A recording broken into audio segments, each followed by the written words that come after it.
Gibran vs Rano Karno. Gedung DPR RI pagi itu dipenuhi sorotan. Kursi-kursi anggota dewan telah terisi penuh. Wartawan berdesakan di balkon. Sementara kamera televisi menyorot setiap sudut ruangan. Di luar gedung, ribuan rakyat berkumpul menyaksikan jalannya sidang lewat layar besar yang disediakan. Semua tahu, ini bukan sekadar rapat biasa. Ini sidang yang akan menentukan arah politik negeri. Ketukan palu ketua sidang menggelegar, membuat suasana yang sudah panas semakin mencekam. Suara riuh bergemuruh, beberapa politisi saling berbisik. Ada yang tersenyum sinis, ada pula yang menatap penuh antisipasi. Mereka menunggu momen ketika panggung debat terbuka dan kesempatan menyerang datang.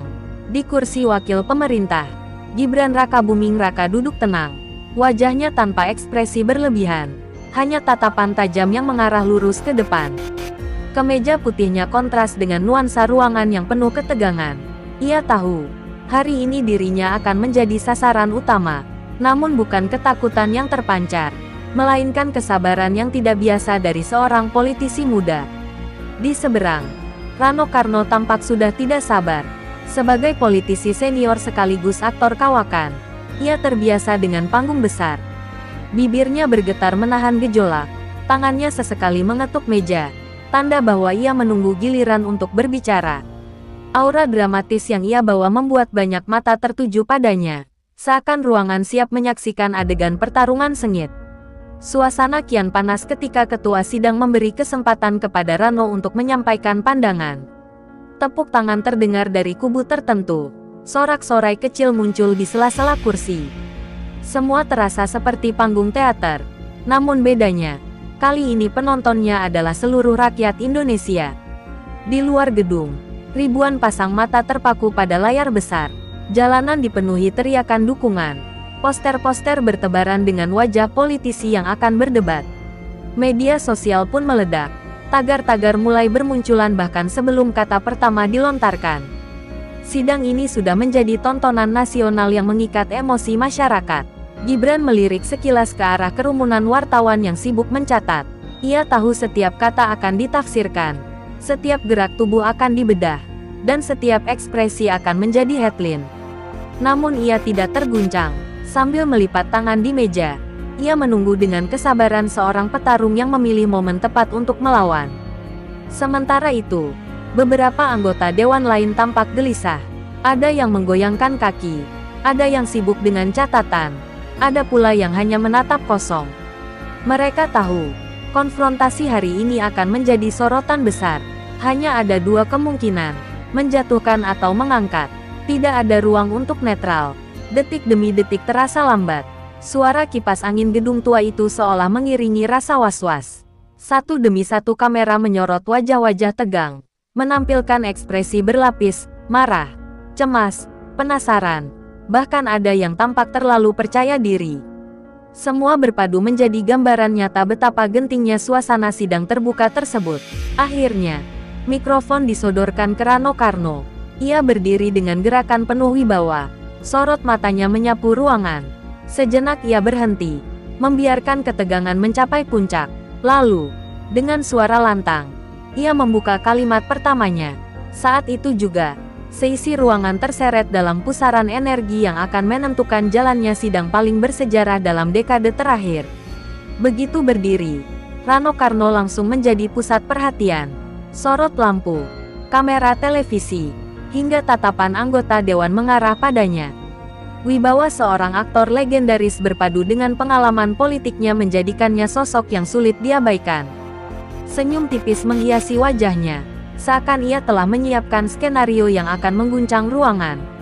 Ia membuka pidatonya dengan nada tenang, namun syarat sindiran. Kalimat-kalimat awalnya terdengar halus, seperti pemanasan seorang orator. Namun tak butuh waktu lama, suaranya meninggi, menusuk langsung ke arah Gibran.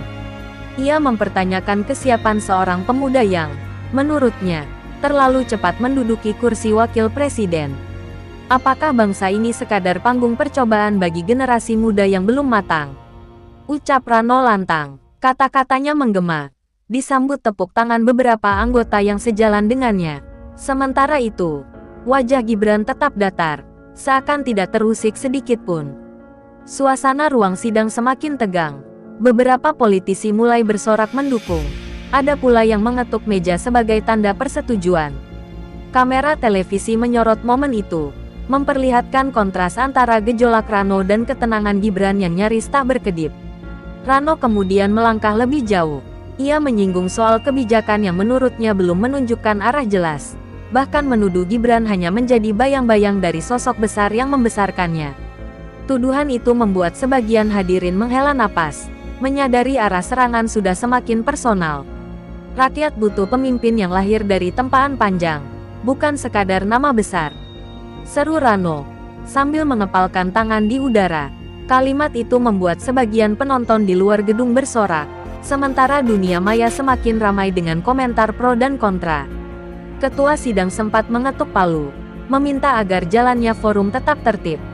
Namun atmosfer panas sudah terlanjur menyelimuti ruangan. Bahkan beberapa anggota lain yang sebelumnya diam, mulai berbisik dengan nada keras, seperti hendak menambahkan bahan bakar ke dalam api yang menyala. Rano terus berbicara tanpa jeda. Ia membeberkan catatan-catatan yang sudah ia siapkan, data, kritik, dan narasi panjang tentang kegagalan program yang ia kaitkan dengan kepemimpinan Gibran. Semakin lama, gaya bicaranya berubah dari analitis menjadi emosional. Kamera menyorot Gibran yang tetap duduk tegak. Sesekali ia menghela napas, namun tidak sekalipun memotong pembicaraan. Gestur tangannya tetap terkendali. Matanya menatap lurus ke arah Rano, seakan memberi pesan bahwa ia mendengar, namun tidak goyah. Sebagian anggota dewan mulai gelisah. Ada yang merasa serangan Rano terlalu keras. Ada pula yang menikmati pertunjukan politik ini. Perpecahan kecil mulai terlihat di ruangan, dengan kubu-kubu yang saling melempar tatapan penuh intrik. Di luar gedung, rakyat yang menonton lewat layar raksasa semakin terhanyut. Ada yang bersorak mendukung keberanian Rano, ada pula yang justru menunggu jawaban Gibran dengan penuh rasa penasaran.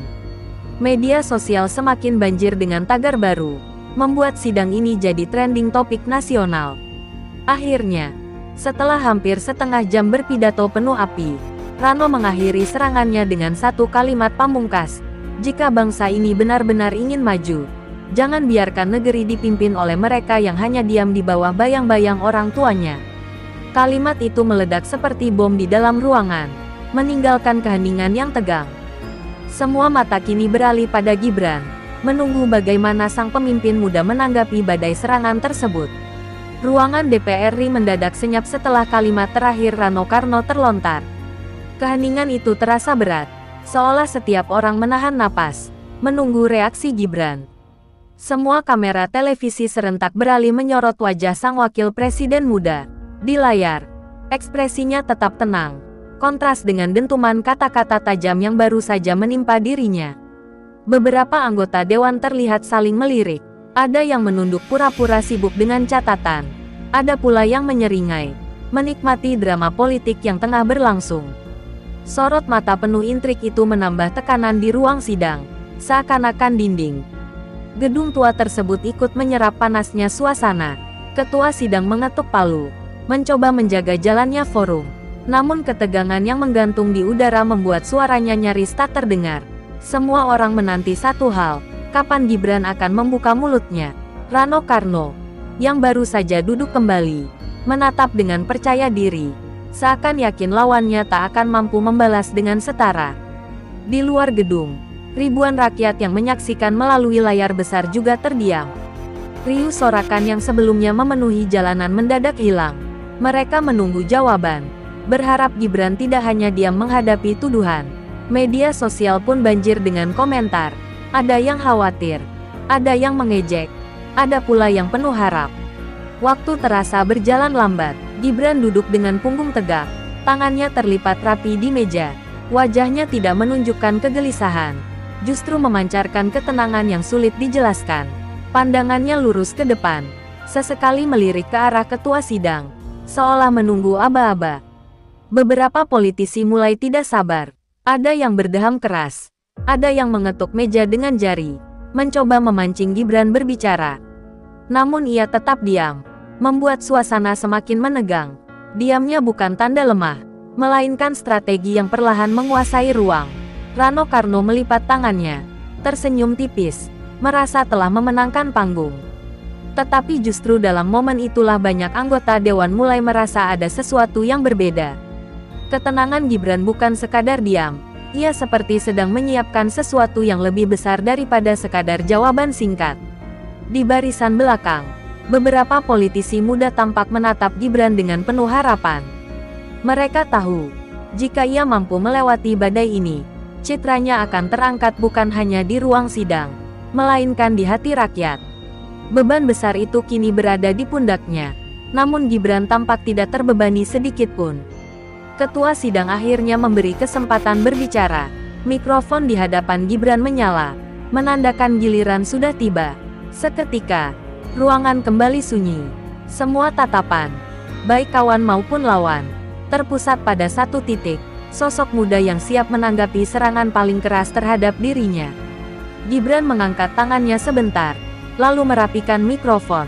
Gerakan kecil itu justru membuat suasana makin dramatis, seperti tanda dimulainya babak baru. Tak ada satupun suara yang berani mengganggu, bahkan napas para politisi terdengar jelas di ruangan yang tiba-tiba sunyi. Detik-detik itu terasa abadi. Kamera televisi memperbesar wajahnya, memperlihatkan tatapan yang tajam namun dingin. Publik di rumah terpaku pada layar, menunggu kata pertama keluar dari mulutnya. Keheningan itu justru menjadi bagian dari jawaban, sebuah ketenangan yang mampu membalikkan permainan. Dan akhirnya, dengan nada rendah namun tegas, Gibran membuka suara. Kalimat pertamanya begitu sederhana, tetapi mengandung kekuatan yang membuat seluruh ruangan menegang. Saat itulah semua orang menyadari, jawaban yang akan ia berikan bukan sekadar balasan, melainkan titik balik dari sidang yang membara ini. Begitu mikrofon menyala, Gibran tidak tergesa-gesa. Ia menundukkan kepala sebentar, lalu mengangkat wajah dengan sorot mata yang tajam namun teduh. Suaranya rendah, tenang, nyaris kontras dengan riuhnya serangan yang baru saja diterimanya. "Saya menghargai semua kritik yang disampaikan," ucapnya pelan, namun terdengar jelas di setiap sudut ruangan. Kalimat pembuka itu membuat beberapa anggota dewan terdiam. Tidak ada bantahan keras, tidak ada serangan balik penuh emosi. Sebaliknya, nada Gibran justru menenangkan. Beberapa wajah yang semula tegang mulai berubah, menatapnya dengan rasa penasaran, menunggu apa yang akan keluar selanjutnya. "Bangsa ini memang bukan panggung percobaan," lanjutnya, kali ini dengan suara lebih mantap. "Justru karena itu, kita semua yang duduk di sini memiliki tanggung jawab besar. Bukan untuk saling menjatuhkan, melainkan untuk memberi arah jelas kepada rakyat." Ucapannya membuat sebagian hadirin saling pandang, seolah pesan itu tidak hanya ditujukan kepada Rano Karno, tapi juga kepada seluruh dewan. Rano Karno menyilangkan tangan, menatap dengan tatapan tajam. Namun Gibran tetap melanjutkan. Ia mulai menyebutkan data konkret, pencapaian pembangunan daerah, program-program pemuda yang berhasil, serta kebijakan yang sedang berjalan. Semua disampaikan tanpa terburu-buru, dengan bahasa sederhana namun langsung menyentuh inti persoalan. "Apakah saya muda?" "Ya," katanya sambil menatap ke arah Rano. "Tapi justru itu kekuatan kita hari ini. Generasi muda bukan pengganti, melainkan penggerak. Kita hadir bukan untuk sekadar mengulang masa lalu, melainkan menyiapkan masa depan." Kalimat itu disambut tepuk tangan kecil dari beberapa kursi belakang, meski cepat diredam oleh palu ketua sidang. Suasana berubah, dari yang awalnya riuh dengan ejekan, kini berganti menjadi hening penuh perhatian. Bahkan mereka yang semula siap menyela, memilih menahan diri. Gibran berhasil membalikkan atmosfer dengan ketenangan yang tidak pernah diprediksi sebelumnya. Ia lalu menyinggung tuduhan personal yang dilontarkan. Dengan nada datar, ia menjawab, "Saya tidak pernah meminta dilahirkan dari keluarga siapapun. Tetapi yang bisa saya lakukan adalah membuktikan bahwa saya berdiri di sini bukan karena nama, melainkan karena kerja." Kalimat itu membuat beberapa politisi menunduk, menyadari serangan pribadi yang dilontarkan Rano tidak lagi relevan. Di luar gedung, rakyat yang menonton lewat layar besar bersorak. Media sosial mendadak penuh dengan potongan video jawaban Gibran. Tagar baru bermunculan. Sebagian besar memuji keberaniannya menjawab tuduhan dengan kepala dingin. Momen itu mulai mengubah persepsi publik. Rano mencoba memotong dengan komentar singkat. Namun ketua sidang mengangkat tangan, memberi kesempatan penuh kepada Gibran. Biarkan beliau menyelesaikan, ucapnya. Rano hanya tersenyum kaku. Sementara sorot kamera memperlihatkan ketegangan yang mulai berbalik arah. Kalau hari ini kita hanya sibuk menyerang pribadi, maka rakyat yang menunggu keputusan akan kecewa, ujar Gibran lagi. Karena itu, mari kita bicarakan solusi. Mari bicara tentang apa yang bisa kita lakukan bersama, bukan siapa yang harus kita rendahkan. Kata-kata itu menggema, mengiris atmosfer politik yang sebelumnya penuh kepentingan. Ketenangan yang dipertahankan Gibran membuat ruangan benar-benar terdiam. Tidak ada yang menyangka seorang pemimpin muda bisa menundukkan suasana hanya dengan sikap dingin dan kata-kata yang terukur. Seketika, ruang sidang yang awalnya panas berubah menjadi forum penuh renungan. Dan pada akhirnya, dengan tatapan mantap, Gibran menutup ucapannya. Kritik itu penting. Tapi mari kita buktikan, siapapun yang diberi amanah, mampu menjadikannya pengabdian. Tidak untuk nama, tidak untuk kepentingan pribadi, melainkan untuk bangsa. Kalimat terakhir itu disambut tepuk tangan keras. Kali ini tidak bisa lagi diredam oleh palu sidang. Setelah Gibran menutup ucapannya, ruangan DPR RI mendadak tenggelam dalam hening yang panjang. Palu ketua sidang yang biasanya menjadi pengatur ritme, kali ini seperti tidak berfungsi. Semua orang masih terdiam, menyerap kalimat-kalimat yang baru saja dilontarkan sang wakil presiden muda. Rano Karno, yang sebelumnya begitu percaya diri, kini hanya bisa menatap dengan ekspresi kaku. Ia mencoba mempertahankan wibawa, namun sorot matanya jelas menunjukkan kebingungan. Serangan yang ia rancang dengan penuh keyakinan seakan dipatahkan tanpa perlu teriakan, hanya dengan kata-kata tenang yang sulit dibantah. Beberapa politisi senior tampak menunduk, sebagian lagi mengalihkan pandangan. Tidak ada yang berani menyela atau menambahkan komentar. Suasana itu seperti sebuah ruang hampa, di mana satu suara saja bisa terdengar terlalu keras. Keheningan tersebut menjadi bukti betapa besar pengaruh jawaban Gibran. Di balkon wartawan, para jurnalis tertegun sejenak. Pulpen yang tadinya sibuk menari di atas kertas berhenti. Kamera televisi justru semakin menyorot tajam ke wajah Gibran. Setiap gerakannya, sekecil apapun, kini dianggap sebagai simbol kekuatan. Media tahu, momen ini akan menjadi headline utama keesokan hari. Di luar gedung, ribuan rakyat yang menyaksikan lewat layar besar pecah dalam sorakan. Mereka bertepuk tangan, ada yang berteriak penuh bangga, ada pula yang menitikkan air mata. Banyak yang merasa jawaban Gibran bukan hanya untuk melawan serangan, melainkan juga jawaban atas keraguan rakyat terhadap dirinya. Di ruang sidang, ketenangan itu perlahan berubah menjadi pengakuan diam-diam. Beberapa anggota dewan yang tadinya bersiap mendukung serangan Rano, kini malah mengangguk kecil. Mereka tidak menyangka, pemuda yang dianggap mudah digoyahkan justru mampu membalikkan keadaan dengan elegan. Ketua sidang akhirnya kembali mengetuk palu, mencoba mengembalikan ritme forum. Namun suaranya terdengar lemah, kalah oleh energi hening yang menyelimuti ruangan. Semua orang masih sibuk dengan pikiran masing-masing, merenungkan kata-kata Gibran yang menusuk namun menenangkan. Rano mencoba membuka suara lagi, tetapi kalimatnya terhenti di tenggorokan. Tidak ada jeda yang bisa ia gunakan untuk mengembalikan kontrol. Setiap kata yang ingin ia lontarkan terasa tidak sebanding dengan bobot jawaban lawannya. Diamnya justru semakin memperjelas bahwa momentum sudah berpihak pada Gibran. Kamera televisi menyorot wajah-wajah anggota dewan satu persatu. Ada yang tampak kecewa, ada yang gelisah, ada pula yang terlihat kagum meski berusaha menutupinya. Kontras ini menegaskan bahwa sidang hari itu bukan lagi tentang adu argumen, melainkan tentang siapa yang mampu menguasai suasana.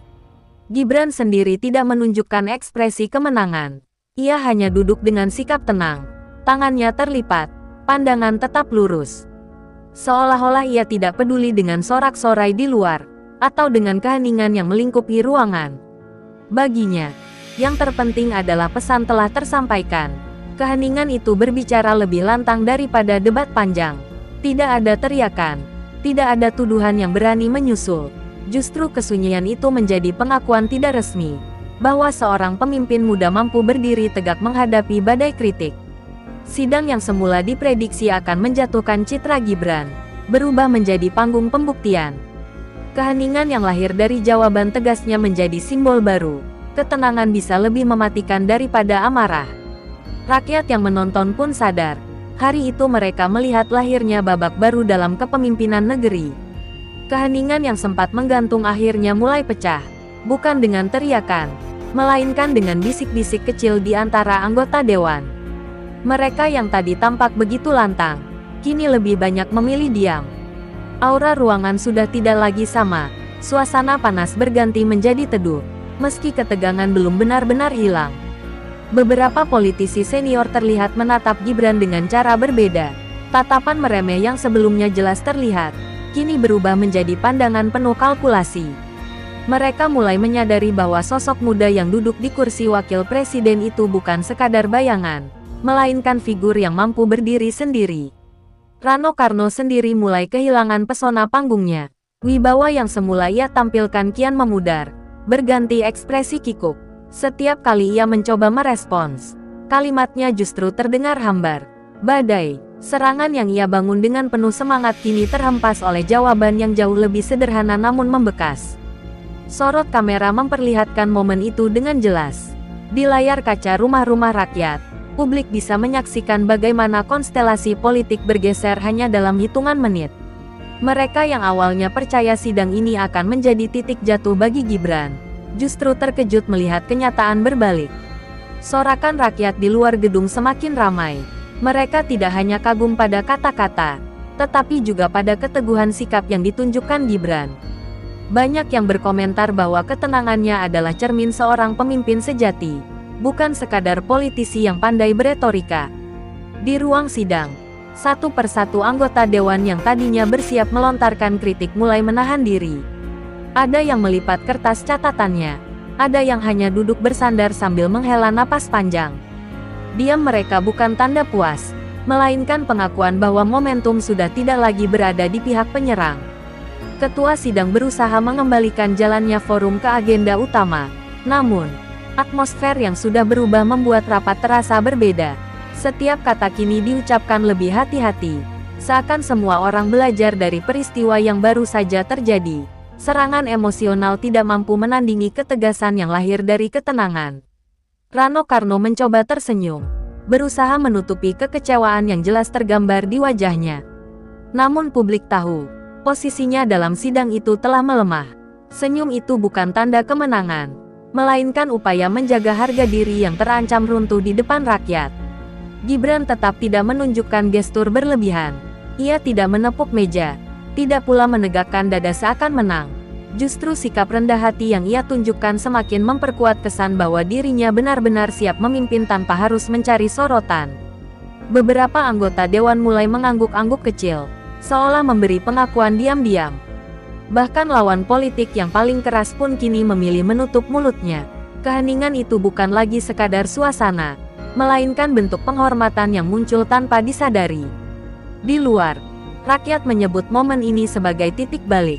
Mereka melihat perubahan sikap para politisi sebagai bukti bahwa Gibran telah menaklukkan panggung dengan caranya sendiri. Di media sosial, pujian membanjiri, menggambarkan kekaguman atas sikapnya yang matang. Sidang yang tadinya penuh teriakan kini berubah menjadi forum yang lebih tertib. Gibran berhasil mengubah arah perdebatan, bukan dengan kekuatan fisik atau suara keras, melainkan dengan kecerdasan dan keteguhan. Hari itu, seluruh rakyat menyaksikan bagaimana seorang pemimpin muda mampu membuat lawannya bungkam hanya dengan sikap tenang yang tak tergoyahkan. Ketika palu sidang diketukkan untuk menandai akhir pertemuan, suasana ruang dewan terasa berbeda dari biasanya.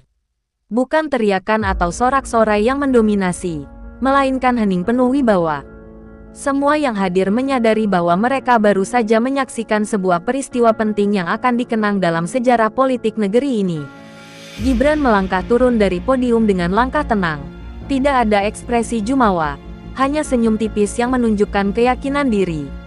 Sorotan kamera mengikuti setiap gerakannya, sementara rakyat di luar gedung terus bersorak. seolah mengantarkan seorang pemenang usai bertarung di medan yang penuh intrik. Di antara kerumunan wartawan, pertanyaan-pertanyaan tajam sempat menghujani. Namun, Gibran tidak kehilangan kendali. Jawaban yang ia berikan tetap konsisten, singkat, jelas, dan penuh ketenangan. Ucapannya bukan hanya menegaskan posisinya, melainkan juga memberi harapan bahwa politik bisa dijalankan dengan kepala dingin, bukan dengan emosi. Rano Karno, yang sejak awal menjadi penyerang utama, tampak berusaha menjaga wibawanya, meski bibirnya masih mencoba tersenyum. Sorot matanya tidak bisa menyembunyikan kekecewaan. Ia menyadari bahwa panggung yang ingin ia kuasai justru berbalik menjadi milik lawan. Hari itu, perannya bukan lagi sebagai penggugat, melainkan saksi atas lahirnya tokoh baru. Media massa segera menjadikan momen ini sebagai berita utama. Judul-judul sensasional bermunculan. Gibran membungkam lawan dengan ketenangan. Debut pemimpin muda yang menggetarkan DPR, hingga politik emosional runtuh di hadapan keteguhan. Publik membicarakannya tanpa henti, baik di televisi, radio, maupun media sosial. Rakyat, yang sebelumnya masih ragu dengan kapasitasnya, kini mulai membuka mata. Banyak yang mengatakan bahwa sikap Gibran mencerminkan kedewasaan politik yang jarang ditemukan di kalangan pemimpin muda. Bagi mereka, hari itu menjadi titik balik. Seorang wakil presiden yang tadinya dianggap hanya bayangan, kini tampil sebagai figur nyata yang mampu membawa arah baru. Di balik layar, sejumlah politisi senior mulai menyusun strategi ulang. Mereka sadar, menyepelekan sosok Gibran hanya akan menjadi bumerang, bukan karena ia menguasai retorika flamboyan, melainkan karena keteguhan karakternya yang membuatnya sulit digoyahkan. Sementara itu, di kalangan rakyat kecil, cerita tentang sidang panas itu menjadi bahan perbincangan panjang. Dari warung kopi hingga kampung-kampung, semua membicarakan bagaimana seorang pemimpin muda mampu menghadapi badai dengan kepala dingin. Nama Gibran kini terpatri lebih kuat, bukan sekadar sebagai pewaris, melainkan sebagai sosok yang ditempa oleh ujian. Hari itu juga menjadi pelajaran penting bagi seluruh bangsa, bahwa kekuatan sejati seorang pemimpin bukan terletak pada seberapa keras ia berbicara, melainkan pada seberapa teguh ia berdiri di tengah tekanan. Gibran telah membuktikan hal itu di hadapan publik dan sejarah mencatatnya. Malam harinya, ketika berita masih terus diputar berulang di televisi, rakyat merasakan kebanggaan tersendiri. Mereka melihat secercah harapan baru, keyakinan bahwa generasi muda mampu memimpin tanpa kehilangan jati diri. Bagi banyak orang, sidang itu bukan hanya ajang politik, tetapi simbol lahirnya babak baru kepemimpinan bangsa. Rano Karno mungkin meninggalkan ruang sidang dengan kepala tertunduk, tetapi bangsa meninggalkan gedung itu dengan hati yang lebih tegak. Bukan karena seorang lawan kalah, melainkan karena seorang pemimpin muda berhasil membuktikan dirinya. Sejak hari itu, nama Gibran tidak lagi sekadar disebut sebagai pewaris. Ia diingat sebagai pemimpin muda yang lahir di tengah pertempuran sengit, membungkam keraguan dengan ketenangan, dan membalik pandangan dunia politik dengan sikap yang tak tergoyahkan. Dari ruang sidang itulah, lahir pemimpin sejati.